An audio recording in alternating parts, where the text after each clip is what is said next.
During the Labor Day weekend, I tried to save a child having a heart attack. I was a medical student, and I only wanted to help. The rescue failed, and the mother demanded a massive payout. When I refused, my entire family was hunted by an online mob. My parents lost their jobs and eventually jumped from our apartment building. Before he died, my father chose to donate his organs. I never imagined the recipient would be the same woman who drove my parents to their deaths. She begged me for the transplant for her husband, promising to clear my name online. I agreed, but she immediately betrayed me. The public outcry got even worse. In despair, I threw myself off the roof. When I opened my eyes again, I was back on that Labor Day bus trip. The bus slammed on its brakes, sending me flying into the seat in front of me. The impact made my head spin as I looked around the familiar scene. I fumbled for my phone, my hands shaking. The screen read September 1st, 2024. I had come back to life. I was back at the exact moment before I tried to save that little girl. A woman's panic scream pierced through the bus. Lily, what's wrong with you? Someone help me. Please save my daughter. She has a heart condition.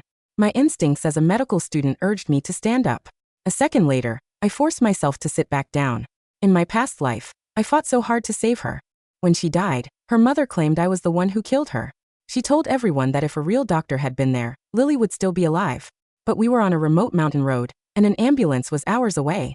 Since she wanted to blame me so badly, I decided I wouldn't touch her this time. I crossed my arms and stared out the window.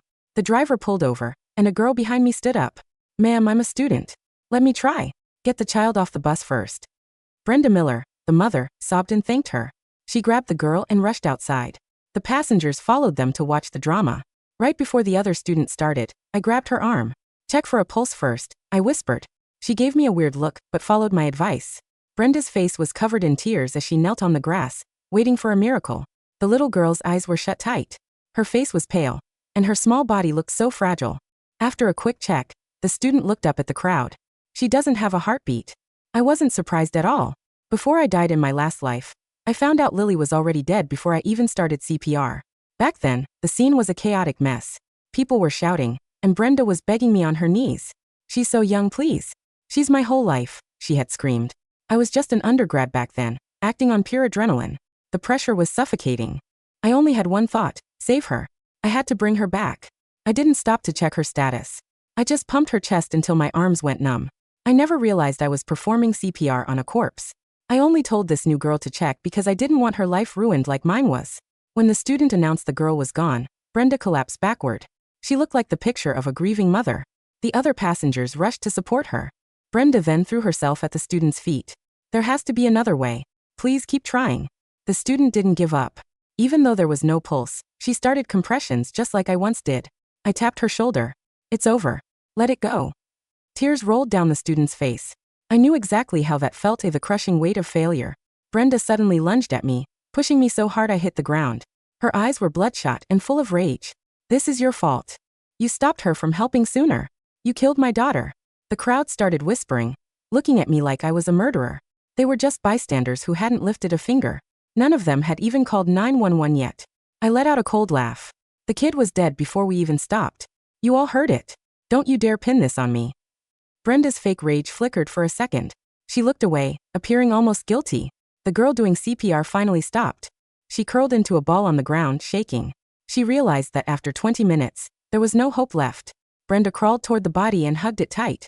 A moment later, she grabbed the student's shirt and started punching her. The girl didn't even move. She just kept saying sorry. It wasn't her fault at all. She was drowning in guilt she didn't deserve. Brenda wasn't worth a single tear. She was hitting the only person who actually tried to help her. Seeing my past self in that girl made my blood boil. I marched over and pulled Brenda off her. Get used to it, I told the girl. You did your best. Brenda turned her venom back toward me. Did your best? That was a human life.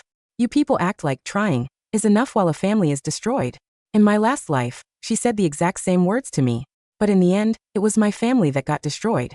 Some guy in the back was filming everything with his phone. Brenda saw the flash and screamed. Stop filming. My daughter is dead. Leave us alone. She picked up the body and started walking away. Lily baby, let's go home. Her voice was low, but everyone heard it. The crowd parted to let her through. I stepped forward and blocked her path. Suddenly, every eye was on me. You aren't going anywhere. In my last life, Brenda took the body and had it cremated immediately. I had no evidence to prove her daughter was already dead. That body was the only proof I had left. Brenda realized her plan was failing and turned into a monster. She dropped the girl and tried to claw my face. "How dare you stop me?" Before she could reach me, my father stepped in front of me. He blocked her easily, his tall frame towering over her. Brenda was forced to stay back, screaming insults from behind my dad's shoulder. Looking at his back, my eyes filled with tears. He had always protected me like this. In my last life, he never let me or my mom leave the house after the doxing started. He was the one who went out for groceries and came back with bruises. Our address was leaked, and people spray-painted slurs on our door. He would stay up all night scraping the paint off so we wouldn't see it. I couldn't stop the tears from falling now. My mom hugged me tight. "It's okay, honey. We're right here." She didn't know why I was crying, but she believed in me anyway. She was always my rock. In my last life, even after they lost their jobs, she never complained. She just counted our savings and tried to make them last. They were my biggest supporters, always standing by my side. And yet, the rumors and the harassment eventually broke them. My dad's hair turned gray in weeks. My mom got so sick she couldn't get out of bed. The morning they died, they made my favorite breakfast. They told me they were going to the market. They lied because they didn't want to say goodbye. Having them back felt like a dream. I sobbed into my mother's arms until I finally calmed down. They were such good people. Even after everything, my dad's will said he wanted to donate his organs. I never expected Brenda to be the one waiting for them. She had cried to me about how her husband needed a transplant. "I lost my daughter. I can't lose my husband too," she had begged. I was a fool back then and gave her my father's corneas. My only condition was that she tell the truth and clear my family's name. She promised she would. But people like Brenda never change. She took the corneas and then claimed I had threatened her to stay quiet. "You killed my girl. I want $500,000, not a penny less." Even though I didn't touch the kid this time, Brenda still targeted me. She wanted a massive payout. My family's stance was firm. We weren't giving her anything. Brenda wouldn't let go, literally grabbing my sleeve. We ended up at the hospital with her. In the morgue, Brenda laid Lily on a table and started taking photos. She had stopped others from filming earlier, so she could control the narrative. She thought she was the only one with evidence. "I'm posting this online. The world will see what you did," she hissed. She wanted to use the internet to crush us. People like her are rotten to the core in every lifetime. A man suddenly pushed the door open and walked in. Brenda ran to him. "Honey, they're the ones who killed our Lily." The man looked at us with cold eyes. He immediately started talking about money. There wasn't a hint of grief on his face. I noticed something else too. His eyes were perfectly fine. In my last life, Brenda said she needed the corneas for her husband. She posted the video online, and the harassment started within 30 minutes. My phone was blowing up. I didn't want my parents to suffer again. I told them to go back to our hometown to visit my grandparents. I promised I could handle this and would call them when the truth came out. They didn't ask questions. They just told me to be careful. Once they were gone, I looked at my 99+ notifications. I wasn't afraid of the storm anymore. Brenda had picked the wrong target this time. She thought I was a golden goose she could squeeze for cash. I was going to make sure her own greed was her downfall. The screen of my phone cast a cold, blue glow over my face as I sat in my quiet apartment. Outside, the autumn wind rustled the leaves of the oak trees, a gentle, peaceful sound that contrasted sharply with the chaotic storm brewing on my screen. Within 3 hours of the hospital incident, Brenda's video had gone viral. The edit was masterfully malicious. It started with a shot of her kneeling on the grass, sobbing over her daughter's pale face.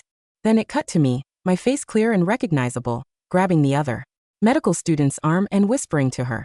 The video had no audio, but Brenda's voiceover painted a devastating picture.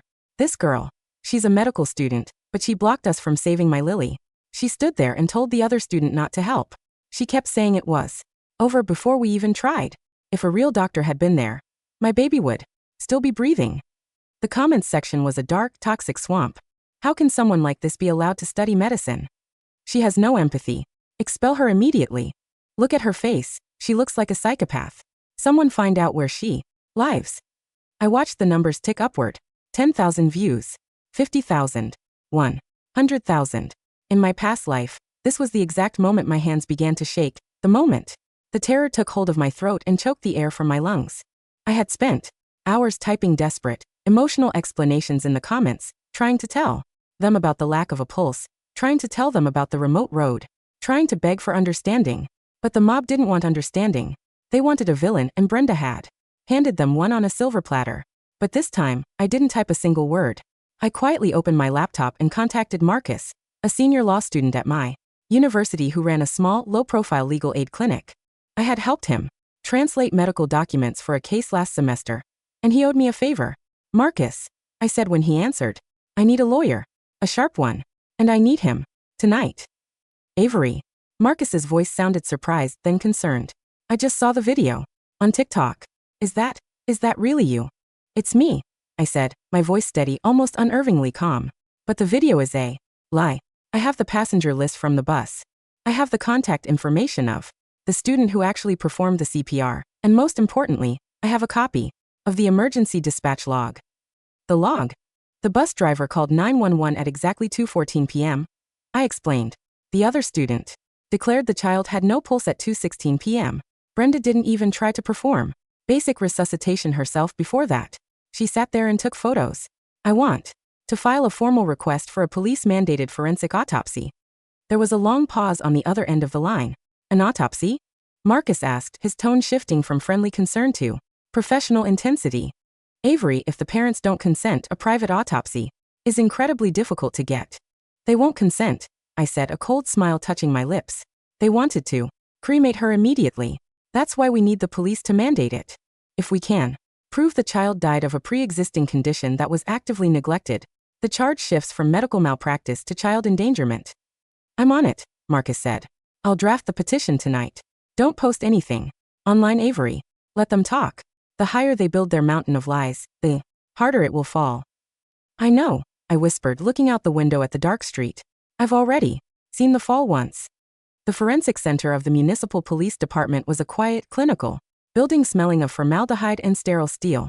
2 days after the incident, Brenda and her husband, Harold, arrived at the station, flanked by a local personal injury lawyer they had hired on contingency.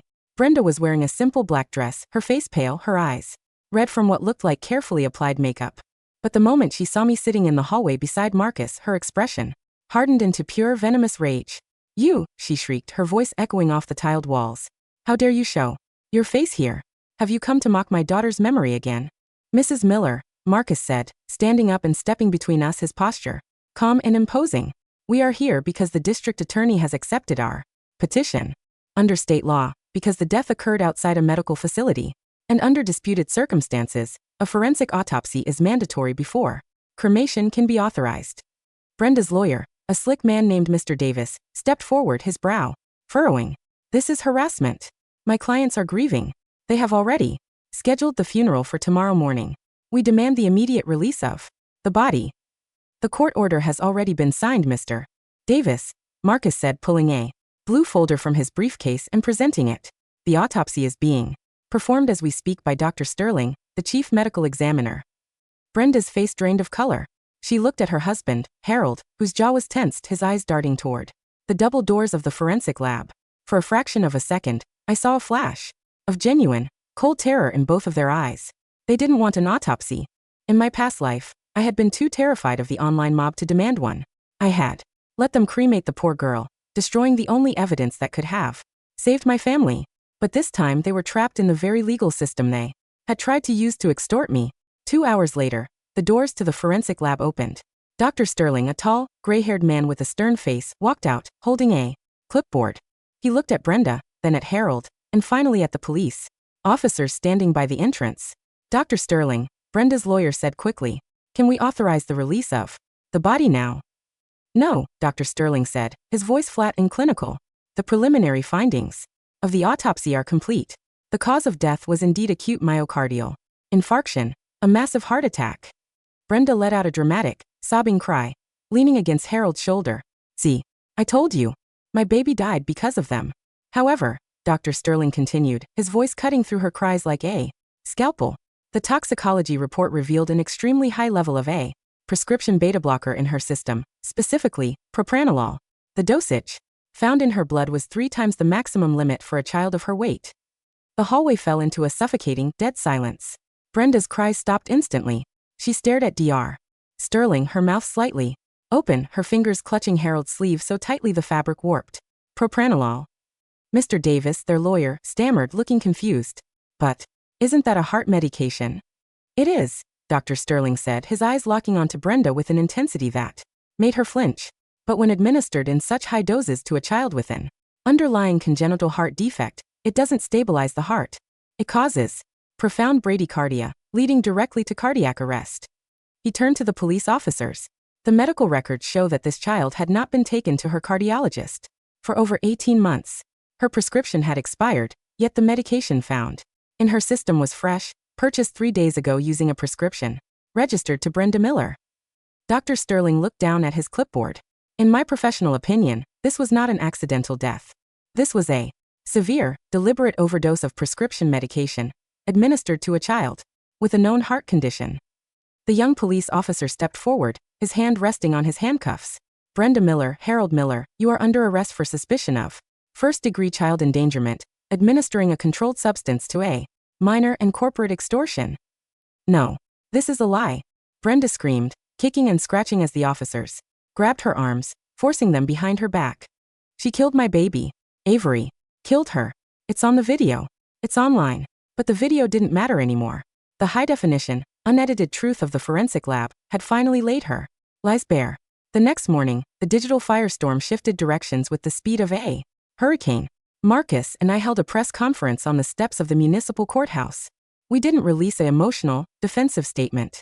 We simply released the official, redacted copy of the autopsy report, the emergency dispatch log, and a copy of the police arrest warrant. Within minutes, the viral video that had once painted me as a monster was deleted from Brenda's account. But the internet never forgets. The very same accounts that had demanded my expulsion from medical school were now flooding my social media with apologies. Oh my God, I'm so sorry. I didn't know. We were tricked. This mother is a monster. Expel Brenda. Put her in jail forever. I looked at the notifications, feeling a strange, hollow numbness. They were the same people. The same fingers that had typed the death threats against my parents were now typing expressions of support. They didn't care about the truth. They only cared about the excitement of the hunt. Today the target was Brenda. Yesterday it was me. But my parents were safe. I called my mother that evening. She answered on the first ring, her voice warm and relieved. Avery, sweetie, we saw the news on the television. Oh, thank God. We were so worried about you. I'm fine, Mom, I said, a tear finally rolling down my cheek, warm and real. The truth is out. You and Dad can come home now. We're already packing, honey, she said softly. Your father, he's so proud of you. He kept saying his girl was too smart to let those bad people hurt her. I hung up, looking at the framed photo of my family on my desk. In my past life, my father had jumped from our apartment balcony to protect me from the shame of the doxing. In this life, he was coming home to make his favorite Sunday roast. I had changed the code. I had rewritten the future. The trial of Brenda and Harold Miller was swift and brutal. The prosecution presented extensive evidence of their previous scams. It turned out they had filed 3 separate insurance claims for slip and fall accidents in the past 5 years, each time pocketing a significant cash settlement. The state prosecutor also revealed that Harold had accumulated over $200,000 in illegal gambling debts, and the $500,000 extortion attempt against my family was their desperate plan to pay off the loan sharks. They had used their own daughter's heart condition as a financial asset, deliberately worsening her illness to set up a dramatic, high-profile medical malpractice suit. When the verdict was read, guilty on all counts, with a sentence of 30 years. Without parole, Brenda looked at me from the defense table. Her face was gaunt, her hair greasy, the cheap black dress hanging loosely over her shoulders. She looked at me with a look of pure, unadulterated hatred, but beneath the anger, there was a deep, terrifying realization. She knew that I had seen her before. She knew that I had predicted every move she would make, blocking her path before she could even take a step. I didn't offer her a smile. I didn't gloat. I simply stood up, adjusted the collar of my white medical student coat, and walked out of the courtroom, leaving the 2 cornered rats to face the long, cold darkness of their cell. The Labor Day weekend of 2025 arrived under a clear, bright blue sky. I stood on the platform of the university hospital, holding a clipboard as I prepared for my first official shift as a clinical resident. The white coat felt comfortable over my shoulders, the stethoscope around my neck a solid, reassuring weight. Beside me stood my father, his hair slightly gray at the temples, but his eyes were bright, his smile warm and proud. He was holding a small paper bag containing my favorite lunch. Don't work too hard, sweetie, he said, gently patting my shoulder. Your mother and I will be waiting for you at home tonight. I won't, Dad, I said, leaning in to kiss his cheek. I'll see you at 6. I watched him walk down the hallway, his footsteps solid and steady against the polished linoleum. He was alive. He was breathing. He was here. My phone buzzed in my pocket. It was an automated calendar reminder from my old life, a digital echo that had survived the reset. September 1st, 2024. The day the world ended.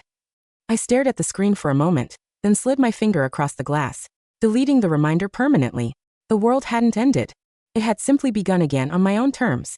I turned around, pushed open the double doors of the emergency room, and walked forward into the bright, busy light of the ward, ready to save the lives that actually wanted to be saved.